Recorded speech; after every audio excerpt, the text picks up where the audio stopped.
Hello everyone, welcome back to the channel. So today we'll be taking a look at the Slav at Boba Fett Starship. Its set number is 75312 and is recommended for ages 9+.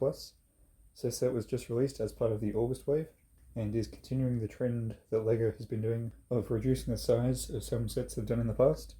So earlier on in the year they did a TIE Fighter, X-Wing and Imperial Shuttle at a smaller size than we've previously seen, and this continues along that line, where they have produced a Slave one at the $80 price point, whereas the last one that was released was at the $190 price point. So this particular version of the Slave Boba Fett Starship is based on the Mandalorian. So you'll see on the box that it has Boba Fett and the Mandalorian as the two figures, and this particular version of Boba Fett is based on his appearance in the Mandalorian. So we'll take a close look at him in the review. On the top of the box, we've got Boba Fett as the 1:1 minifigure scale, and then just the name of the set and some Legos. On the back, we've got some of the ship landed on the ground and some of the play features, which we'll get into later. On the side, we've got the usual logos and information, and on the other side, we've got a nice side out of the Slave of Boba Fett Starship. And on the bottom, just the usual information you'd find. So let's get into the speed build.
And here we have the finished build.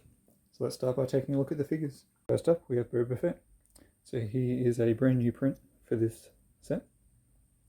So he is based on the Season 2 appearance, where he gets back his armor and he's got the black cloth underneath. So underneath the helmet, he's got the sort of scarred face with a bit of an angry expression. And on the back, he's got a couple more scar printings. He's got the sand green jetpack that we usually see him have. And he's got some nice arm printing on both sides. So he's got that Bounty Hunter logo there. And there's the printing on the other side. So his blaster is made of two pieces. It's got the lightsaber hilt and then that double barrel sort of gun. So overall I think he looks really nice. They did a good job with the updated printing for this figure. The yellow is very vibrant and stands out well. And he's even got some nice feet print. Next up we have the Mandalorian. So this is the same one that we've seen a few times now, both in the Trouble on Tatooine and also in the Imperial Light Cruiser. So it's got the nice printing on the legs, torso, and also on the arms. And he still just has a plain black head. This particular one is carrying the Beskar staff and also a small pistol. And then if you want to include this as a minifigure, this is sort of the third one, but I don't really include it. It's the carbonite of a Gamorrean guard. So this is a sticker piece, so it's just on a 1x2 brick that's about 5 bricks high. And it's just got a 1x2 grill tile on the top there.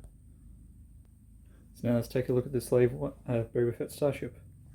So the set comes with both the Slave Boba Fett Starship and also this little speeder. So this little speeder has a little ladder there, so you can put it next to it and act out Boba Fett getting into his ship. But another use for it is that you can use it as a stand. So on the back there's a little gap, and if you put the ladder between there, when you stand it up, it can stand up like that. So that gives it a really nice displayability option instead of just having it laying flat on the ground. So let's get the speeder out of the way and we'll take a look at the Slave one Boba Fett Starship. So overall it's got a very nice design. It uses a lot of these newer 2x3 sort of slopes that are wedges as well, to give it a very nice angled curved look all around. There's a lot of these sloped curved pieces. So there's a lot of dark red, dark green and also sand green to give it a nice overall look.